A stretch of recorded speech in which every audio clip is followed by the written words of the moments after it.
for Chikaya College School, Education for Development.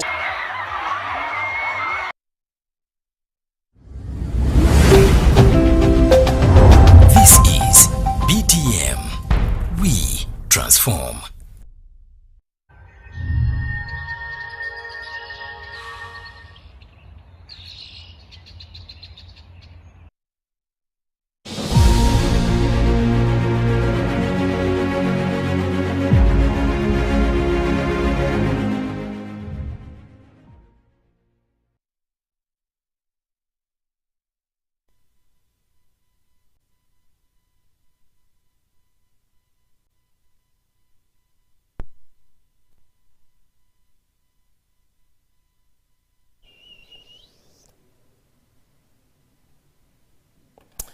Yes, a very lovely good morning. It is a Monday morning, and of course, when it is a Monday here in Uganda, I know that it is, of course, normally a business as usual in regards to people returning to their offices, that is to be able to proceed in different spheres of work here in Kampala. The traffic on the roads, of course, is also packed. So for the people that are making their way to work, you can try to use different alternative routes, but of course that doesn't assure you that you will get to work as soon as possible. But of course the biggest stories happening in Uganda and across the borders do happen to start here on the daybreak each and every morning, that is Monday to Friday, as of course start with giving you some of the latest and biggest stories happening in the world of entertainment. And of course we do cross to matters current affairs, where my brother MCGA comes in with entertainment, and myself and my other brother Mwonge Idrissa normally come here to serve you, and that is of course kickstart off each and every day of yours in quite a good sense, and of course shaping up different matters, giving them different angles, and of course looking at them in different perspectives, so that you can be able to understand what is of course happening around you here in Uganda and across the borders. But of course, to begin with, here in Uganda there are different big stories happening, and of course I will start with some of those that we did see yesterday happening, or details coming in from social media. Now we understand that of course for the past, I would say about 2 weeks or so, fuel prices in Uganda have continued to rise, and of course this comes at the backdrop of these prices also rising. That was earlier on in the beginning of this year, where we did see the prices rising, and of course earlier on last year around August, the prices were also high. So they did of course try to stabilize and go back down. That was at around mid this year, but of course as we speak now, the prices continue to rise, and of course that is being attributed to different factors, and these factors have also led to the increase of different prices of different commodities here in the country, because you understand fuel is the common denominator in literally each and every sector of the country, because you look at transportation of different products from I would say the gardens to the markets, or maybe from deep down in the rural centers, where of course food growing is normally the order of the day, to here in the cities like Kampala, Mbarara, Arua, Soroti cities, all those cities where food is of course sold or accessed by different people that are living in the urban centers. So of course fuel is that common denominator, like I did just say, and with it increasing, of course, the prices of different commodities also continue to rise, and this is of course biting hard on the pockets of the Ugandans, who of course do not have a lot of money to be able to access or afford each and everything they ought to have. That is in regards to the different basic needs in the country. So yesterday we did see the President of the Republic of Uganda take it to his X page, that is formerly Twitter, where he was, of course, explaining to Ugandans, and in a statement that my producer will be, showing us here, he said that, he does have a number of issues to share with Ugandans, and of course he did start with the Kuserwa, that is being overcharged of petroleum products from abroad. And, when they did come into this issue as government, they assumed that the civil servants would deal with the money and administration procurement, etc., that is in regards regards to this fuel. And, of course, in there he did hint on, different matters of fuel, but of course also relating to other matters of terrorism in the country, of course, arresting the terrorists that did, of course, take the lives of the tourists, and also the Ugandan driver who was, of course, taking them through that ride in the Queen Elizabeth National Park. So that is one of the messages that the president did come up with. But of course, to speak to that issue exactly of terrorism, we are seeing it on our screen, as he did inform Ugandans that one of the killers of the tourists and their Ugandan driver by the name of Njovu has been arrested while injured. And of course, 3 other terrorists have also been killed, and that is, from that group of 10 people who killed the Rubiriha children, burnt the truck of onions, and tried to attack the park trucks on the Congo-Kasindi side. He says the remaining 7 are still on the run, but according to him, the UPDF is on tabs to be able to, of course, arrest them. He says that the Njovu group was attacked by the UPDF marine boat on Lake Edward, and they did not fully utilize their success after attacking the boat of the terrorists. Otherwise, all terrorists would have been captured. So, of course, we also did see those images speaking to that exact incident, coming in on different social media platforms earlier on this week, because there was a gentleman in a blue shirt that was, termed to be the leader of those terrorists. And, of course, when we speak to, matters terrorists, we would say, yeah, at least something has been done in regards to the different attacks, because you look at the Rubiriha children attack where over 40 people did lose their lives. And of course, among those 40, 37 did happen to be school children. Now, others were, of course, captured and taken alive. We don't know up to date their destinations, how are they, or how they've been found. Of course, we did see also an attack on a different truck of onions that, did also see at least 3 people being killed that were transporting these onions, for sale in there. So, of course, those are some of the images in there coming in from, the UPDF in regards to, this attack. And, of course, capturing some of those terrorists that were taken or were considered to, be the ones in charge. That's the gentleman that I was, speaking about, being the leader of the terrorists that did, of course, conduct different attacks in Uganda and are relating to the ADF in there. So, of course, I would say that the UPDF, that is the commander of the Operation Shuja as we speak, they are in, of course, speaking to the media in regards to their operations and how far they have gone. That is when it comes to, fighting hard to be able to, arrest and, put out of action those different rebels who continue to, of course, cause, mayhem in the country. Now, when we speak to terrorism attacks, one would need to, of course, understand and have at the back of their minds that they are, the first, I would say, maybe policemen, or maybe I would say they are the first people to take caution in their different communities.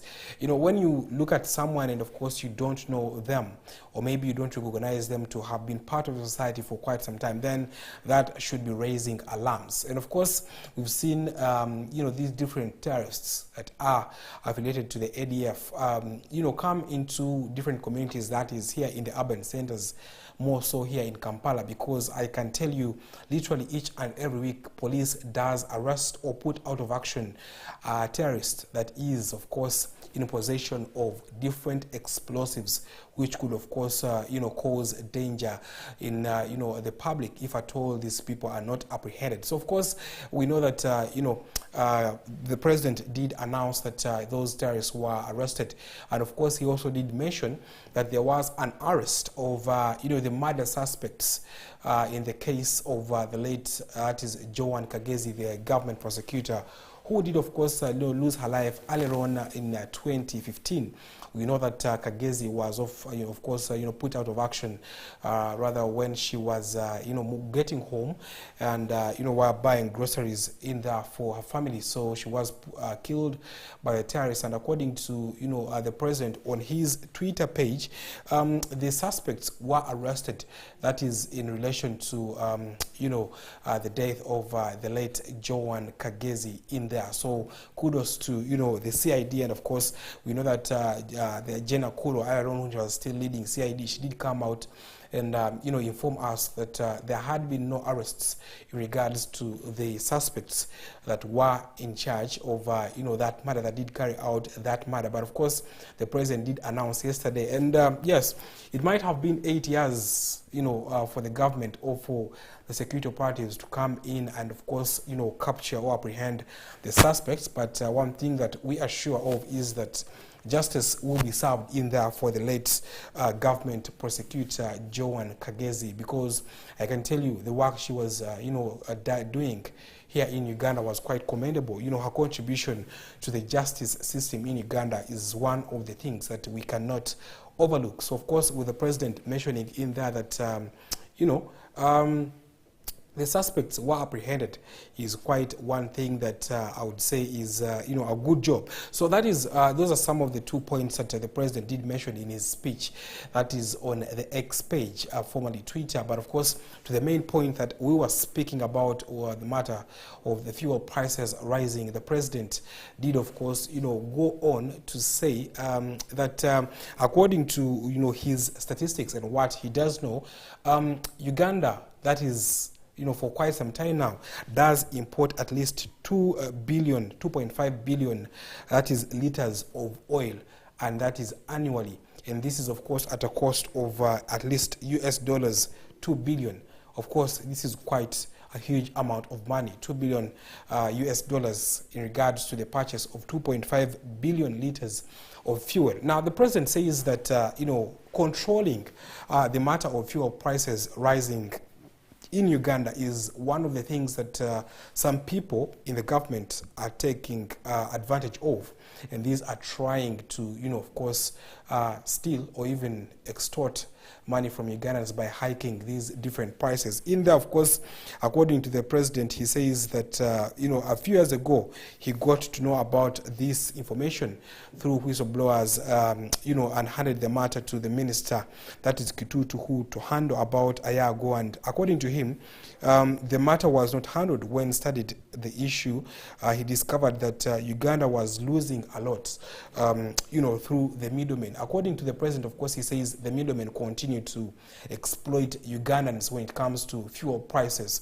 And, you know, he says these hike, you know, the prices of fuel in Uganda to be able to at least, you know, get their amount. And you look at the different, I would say, oils that are exported in Uganda. The middleman's price, you know, for diesel is, that is per liter, stands at $118. That is, you know, per liter. And of course, the price from bulk suppliers or refineries, you know, for diesel, the price is always at $83. And when you go to petrol, which is of course one of the commonly consumed, when buying petrol from, you know, the middlemen, their price is at $97.5. And of course, if you choose to buy from the bulk suppliers, or call them the different oil refineries, then it will be going for about $61.5.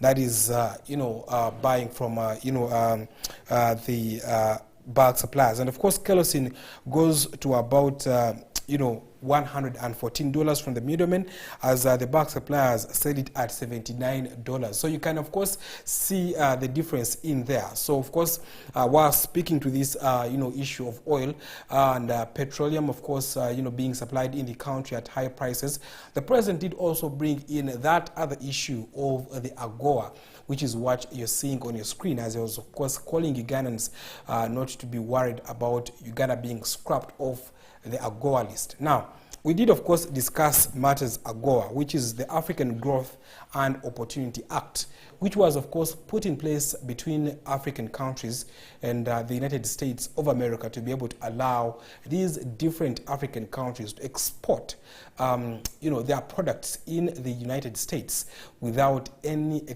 you know, taxation or any other different I would say the government of the USA does of course you know, put in place to be able to earn money from the different imports coming into their nation. So AGOA has been one of the platforms that different countries have been using to be able to, of course, export their goods, get quite a good amount of money in there. But of course, looking at Uganda being put off the list, and that is effective the 1st of January, which is next year, 2024, a few months from now, or a few weeks from now, you would say that Ugandans need to be worried, because last week, while speaking directly to these matters, economics, with Pascal Mhanji, an economist from CS Bank, he did, of course, inform us that Uganda will, of course, be losing out on the market in the United States, and also the United States government going forward to tell its investors not to directly invest in Uganda is a key point that Ugandans need to be worried about. But of course, the president averts this and says there is no need to be worried, because these different investors from the United States, or maybe from what he did categorically state as the people who want to predict or even decide what happens in Africa, the people who want to continue with neo-colonialism. He says there is a need for them to respect African values. There is a need for them to respect Africa as a nation, and of course respect the freedom fighters of Africa, because according to him, way back since Uganda did, of course, attain independence, or even different African countries attained independence, that is from the constitution of I would say African Union, Organization of African Union, which did sit in Addis Ababa. That was earlier on in 1964.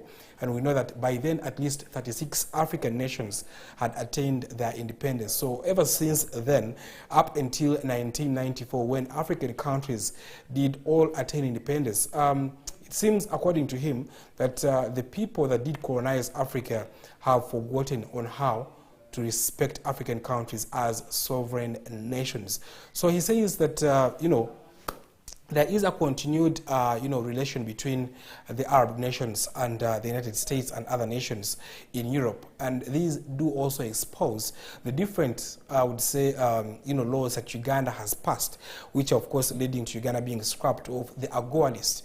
He also did go on to mention that if at all the United States did withdraw its aid, that is in fighting, the spread or the virus, HIV/AIDS, they were ready as a government of the Republic of Uganda to be able to fund that project, which is, of course, in regards to the supplying of the different medications, which, of course, are consumed by around over 1 billion Ugandans that are are suffering, with the HIV/AIDS, virus in there. So that amount of people, the government says they would have catered for them in regards to, of course, funding the process of them receiving the different drugs that are needed for them to, of course, be able to live longer in there. So, of course, the president did come out to address those different issues that are disturbing Africa. And, of course, I did see the president also mention, some of those pillars that, he did mention on the independence,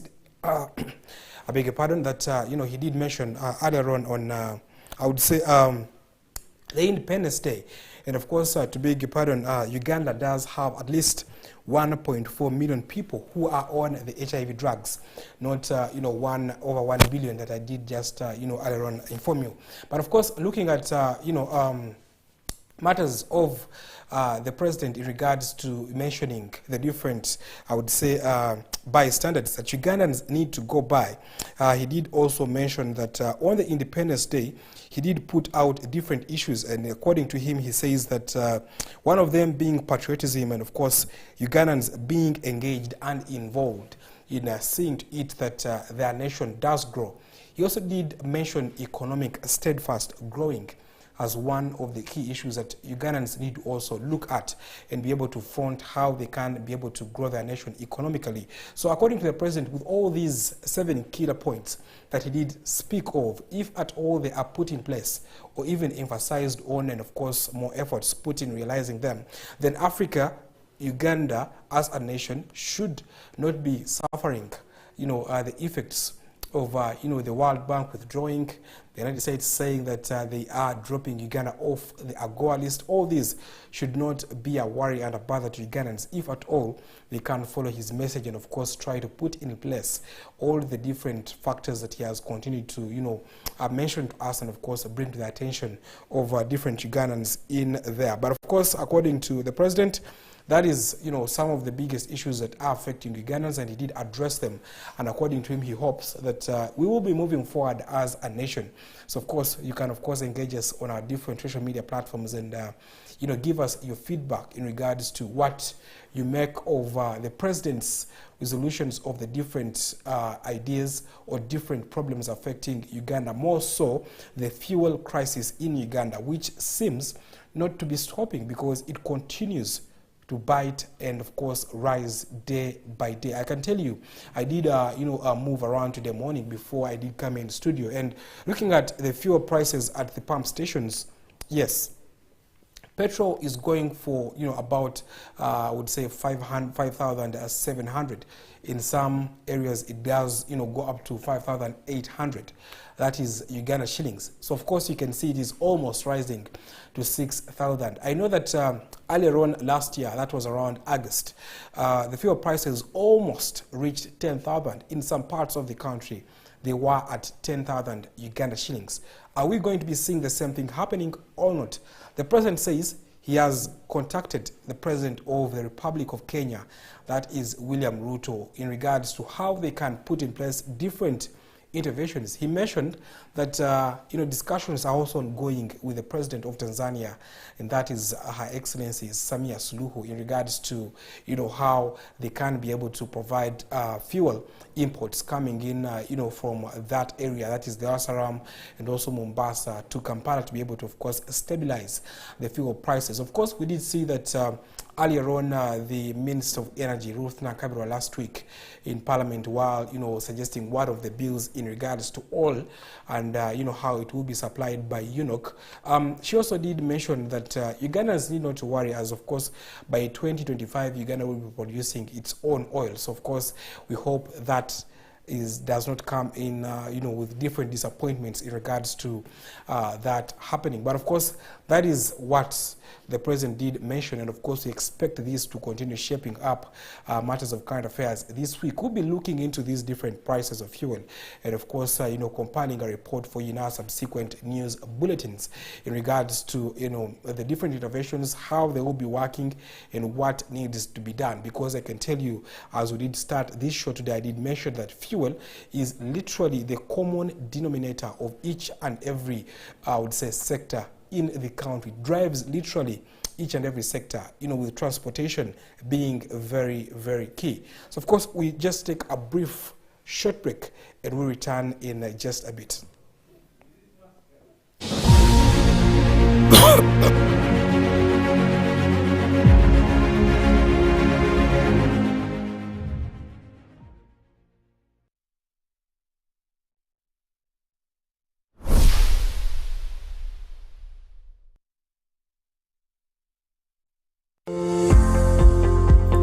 Uganda, your #1 leading education newspaper, is back, bigger and better, with articles to fully suit the educational triangle from the government, schools and parents all over the country, aiming at answering the ever left out questions, not forgetting revision questions and answers set by experienced teachers to prepare students for their finals. The Learner newspaper is supplied to over 12,068 schools all over the country with affordable advertising rates. We offer many more services which include uniform and sweater tailoring, all with an aim of easing work for the education. Contact us on 0754 777 029 or 0774 621 539.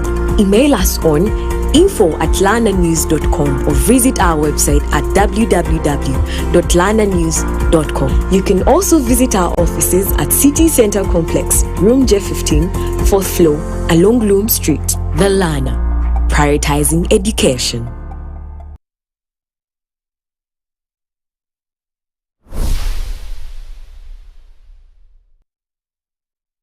Looking for the best in phone accessories and electric appliances? We've got you covered with all types of phone covers, ring lights, sticks, and all video making kits. Looking for extensions or energy saving bulbs? We've got this too. Bluetooth speakers, headphones, trendy watches. We're all about quality and choice. So why wait?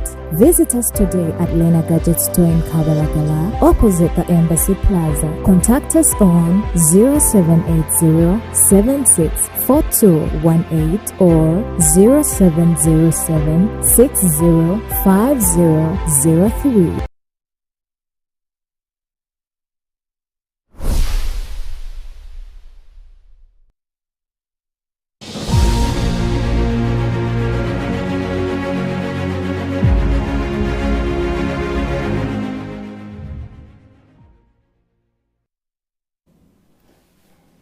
Yes, we do coming from that short commercial break. Thank you for sticking with us here on BTM Television at the Daybreak, as of course we try to shape up your day, and of course this week putting it into perspective, speaking to different matters of current affairs that of course are happening in Uganda and across the borders, to be able to of course look at more issues. We'll speak directly to the matters of the National Unity Platform Party. Now, we understand that earlier on this week, of course, the party did, open new offices, that is along Makerere Recovery Road. That is after, of course, there was a standoff by the police in regards to this event that was earlier on Thursday, stopping the party from opening the offices just because the president was also in the same area, that is Kawempe, along, the Reham Industries in there, trying to open up, and look at how they are progressing. So, on Friday, the D-Day, we did see these offices being opened, and of course, the party offices being opened. The keynote speaker was, I would say, the four-time presidential candidate, Dr. Kano Kizza, who, of course, has been in the politics of Uganda for quite some good time and been a presidential candidate from 2001 up until 2016. So, of course, Dr. West, of course, visiting and being one of the keynote speakers speaks of volumes, and this is the matter that, of course, we need to look at and understand how this is going to be shaping up the politics of the opposition. Does this mean that, we'll be seeing, should we expect to be seeing, backing up of the NUP by, the different senior political cadres from the opposition come 2026 or not? Because I can tell you, this does, speak volumes, and we need to look at it and understand it in a perspective or in a way that what does this mean? We know that FDC, being one of the biggest opposition political parties, has of course been facing tough times, rough times in regards to their different leaderships. We know that at the moment, there are two factions in the FDC, with one sitting at Najanankumi and the other one sitting at Katonga. So, of course, we are seeing, Dr. Kano Kizza, who is affiliated to the Katonga faction in the, being one of the keynote speakers here. And, of course, that raises eyebrows. That raises volumes. What does this mean for, of course, the politics of the opposition in that regard? So, of course, we are seeing different politicians from the ruling NRM, of course, try to, put this in a perspective that NUP is, of course, benefiting from the peace and also the democracy that has been espoused by the NRM regime, and, of course, some of the monies that are coming from the taxpayers are what are being used by the party to, of course, attain such achievements in here.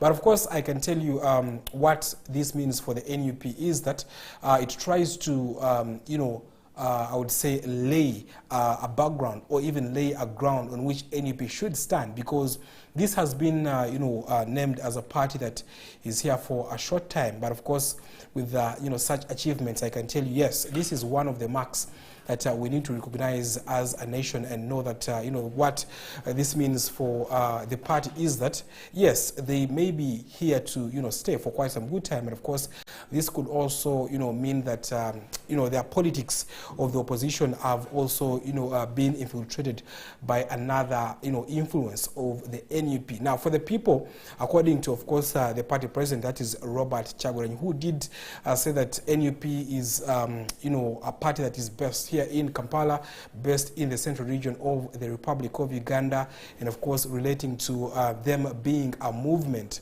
that is the People Power Movement, and not, a political party. Then, of course, that did see them register NUP as a party. Of course, different encumbrances coming in there in the middle in regards to this, but of course they did manage to fight them off. Now, with this milestone being achieved over the new party headquarters, then this is also another mark to mean that the NUP is a party that is here to, of course, stay for quite some good time.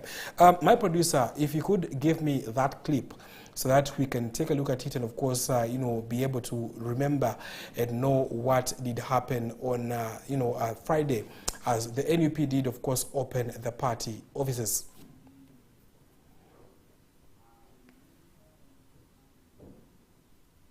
Range on their constitution. The security standoff, which lasted for hours, began when a joint military and police force sealed off the premises. The NUP claimed that the police did not provide any justifiable reason to restrict access to their new offices. Robert Kyagulanyi Ssentamu, commonly known as Bobby Wine, stated that they had to change their initial plans to open the building after security forces blocked their access. Kyagulanyi, who has faced restrictions on public rallies and was forcibly removed from a return flight at Entebbe International Airport, expressed skepticism about the government's reasons for the blockade. He mentioned that the government cited President Museveni's presence as a reason for the blockade. However, Kyagulanyi and other party leaders resolved not to engage in conflict and decided to open their offices as planned. Anyway, they blocked us today, claiming that Museveni is in the place. Well, Museveni is not going to be in the place tomorrow. So, together with fellow leaders, we have resolved not to give them opportunity to fight with them, and we've decided to launch our offices tomorrow. Kyagulanyi questioned the police's claim of insufficient manpower given the significant force deployed to prevent the NUP ceremony from taking place. The police also mentioned a shortage of security for the VIPs in the area, despite having received invitations from NUP. The situation escalated when the NUP insisted on proceeding with their plans despite a police order against the gathering. Party officials argued that President Museveni's presence in Kawempe created security concerns for both events. Early the next morning, the new headquarters in Makerere Kavule was surrounded by soldiers and police, preventing NUP members, including MPs and guests, from entering the building. Heavily armed forces instructed them to leave or face arrest. Security measures were intensified across the division, leading to traffic disruptions.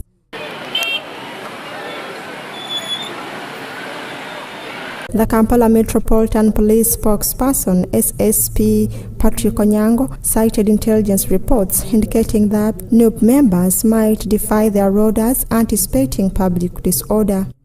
Hours following the tension, the Kampala Metropolitan Police spokesperson Patrick Onyango confirmed that NUP is said to inaugurate their offices at Makerere Kavule today.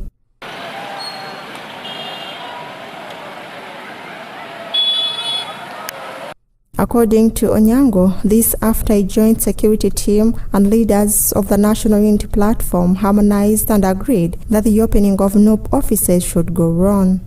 In a very special way, welcome all of you to this new home of the National Unity Platform and the People Power Movement. The giant that we have in our midst today has endured persecution, dehumanization, humiliation, all at the cost of all of us. He has been betrayed by comrades that he has trusted most. He has gone ahead to inspire many of us. Doctor, I stand here before these people mainly because of the challenges that you gave me. Tensions between NUP and the security forces have persisted, reflecting the struggles faced by other opposition groups. The political opposition accuses the police and military of being partisan forces that infringe on their constitutional rights, including the freedom of assembly. Days before the inauguration, the resident city commissioner RCC for Kawempe, Mr. Yasin, reportedly instructed NUP to reschedule the ceremony. Just a few hours later, address to the party's Secretary General also requested that NUP inform relevant authorities about the event. However, NUP claims they never received the letter. The function was graced by different members from other opposition parties, including the former FDC President, Dr. Kano Kiza Besigye, the Kampala Lord Mayor Salong Elias Lukwago, activists like Miriam Matembe, among other delegates. We call you God of impossibility, that you can defeat anything, any challenges, and make your plan succeed. Njagala kusaba buli munna Uganda ayagala okubanga Uganda agiyita nsi ye tuwangule okutya. Josephine Mutesi Kim and Israel Kabuye for BTM News Today.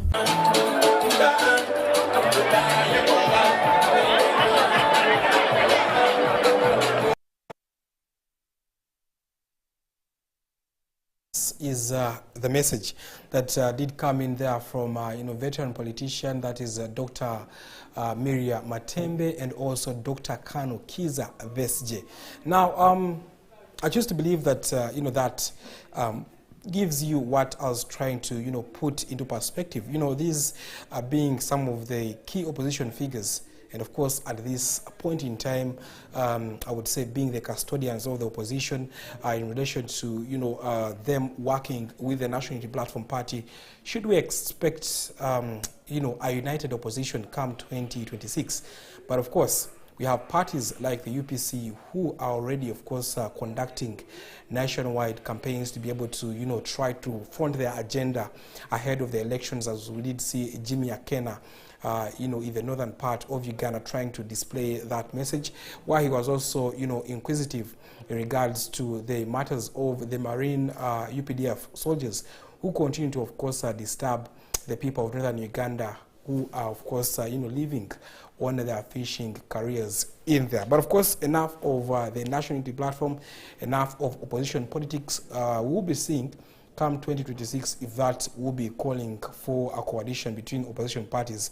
And we now go to matters the National Teachers Bill. Now, last week there was a passing of the National Teachers Bill by the Cabinet of the Republic of Uganda, and that was in a message confirmed by the, spokesperson of the Cabinet, that is the Minister of Information, Dr. Chris Balyomunsi, was speaking to the media at the Uganda Media Center. According to the minister, the Cabinet is, in favor of passing the National Teachers Bill, which is a bill that will be seen as one of, the key, fundamentals or fundamental laws to be able to, of course, govern the teaching career. Because according to Dr. Chris Balyomunsi, this bill will see to it that teachers that do not have degrees are not in the teaching career, according to what was passed by the government of the Republic of the Uganda. And of course, this continues to cause mayhem and of course misunderstanding between the teachers, and of course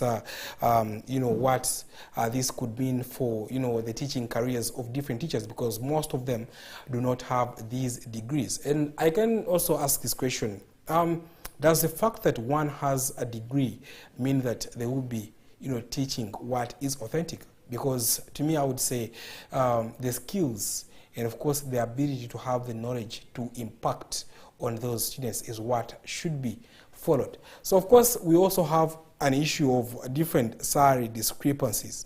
And, when we speak to the different salary discrepancies, yes, one would understand that that could also be an issue or could also cause havoc, because that different teachers earn differently. And of course, with what did come in from the Secretary General of NATU, that is Philbert Baguma, he says that the salaries that are being earned by the other faction of teachers, the arts teachers, is not enough to be able to fund them to, go for higher education, that is, attain degrees at different universities.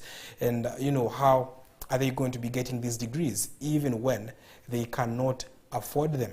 So, of course, this means that maybe government could be looking at, a dream that could not be realized if at all they do not look at the different problems affecting the teachers before they even try to implement the national teachers bill in that regard. But of course, yes, if the bill is put in place, this will be, quite a good thing, because we need to regulate, the career of teachers, know and understand what it means to be a teacher. Because I can tell you, we are seeing how teachers are now abusing different children in different schools. We are seeing how teachers, are not even impacting on the children as they ought to. And of course, this leads to parents wasting their money paying school fees, yet even there is nothing their children are getting from these schools. So yes, I would say this is quite a good bill. Of course, we'll be bringing you the details of it and trying to break it down and understand it, the impact of this bill on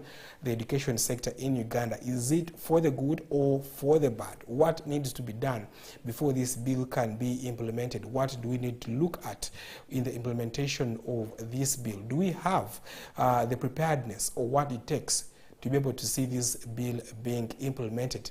Well, that is a question that we continue to ask and continue to, of course, bring the details in our subsequent news bulletins. Well, last but not least, this week, we expect P7 candidates to be sitting their primary leaving examinations.